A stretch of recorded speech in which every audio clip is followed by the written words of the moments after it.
Hello HSC 26 and 27 batch. তোমরা অনেকে আমাকে প্রশ্ন করেছো, আপু বাংলা ব্যাকরণের জন্য আমরা কোন বইটা পড়বো? এত বইয়ের মাঝে তোমরা খুঁজে পাচ্ছ না যে কোন বইটা পড়বা। তো সবাইকে যেটা সাজেশন দিয়ে থাকি, তোমাদেরকে আজকে সেই সাজেশনই দিব। প্রথমত তোমরা যে কোনো একটা অ্যাডমিশনের বই কিনবা, প্লাস তোমাদের একটা একাডেমিক বই পাশে রাখবা। এখন তোমরা প্রশ্ন করতে পারো, আপু অ্যাডমিশনের বই এখন কেন পড়তে হবে? তোমরা দেখবা যখন অ্যাডমিশন টেস্ট দেওয়ার সময় বাংলা পড়তে যাবা, তখন তোমার কাছে মনে হবে যে এই বইটা যদি আগে থেকে আমাদের কাছে থাকতো তাহলে হয়তো একাডেমিকে আমাদের বেসিকটা একটু ক্লিয়ার থাকতো।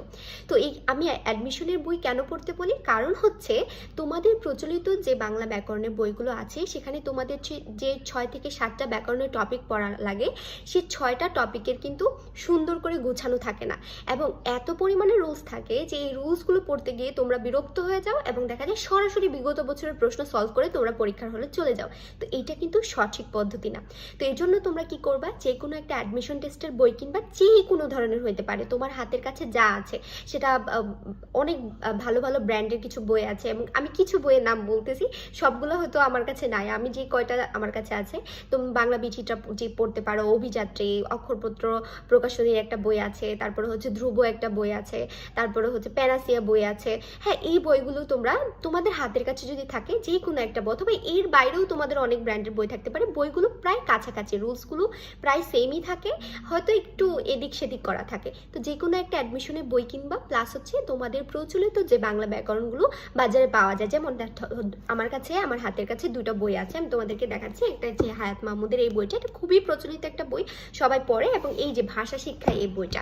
হ্যাঁ, এই দুইটা বই, এছাড়াও অক্ষরপত্র প্রকাশনীর বই আছে, আরও অনেক গাইড থাকতে পারে, যে কোনো একটা একাডেমিক গাইড তোমরা রাখবা। তো এখন পড়ার পদ্ধতিটা আসলে কি? প্রথমত ধরো বাংলা বানানের নিয়ম বা বাংলা উচ্চারণের নিয়ম তুমি টপিকটা ধরলা, এবং সেটা আমাদের অ্যাডমিশন টেস্টের বইটাতে যে রুলসগুলো দেওয়া আছে সেই রুলসগুলো তোমরা পড়বা, এবং দেখবা সেখানে খুব স্পেসিফিকভাবে যেটা একদম প্রয়োজন, তোমার অপ্রয়োজনীয় কোনো জিনিস কিন্তু অ্যাডমিশন টেস্টের বইয়ে দেওয়া থাকে না। একদম যেটা তোমার পরীক্ষায় লাগবে সেই রুলসগুলো দেওয়া থাকবে, তুমি আগে রুলসগুলো পড়বা, পড়ে যে কোনো একটা গাইড বই থেকে তুমি বিগত বছরের প্রশ্নগুলো সলভ করবা। That's it. এতেই দেখবা তোমার রুলসও পড়া হয়ে যাচ্ছে, তোমার এক্সারসাইজও করা হয়ে যাচ্ছে, এবং এটাই কিন্তু সঠিক পদ্ধতি।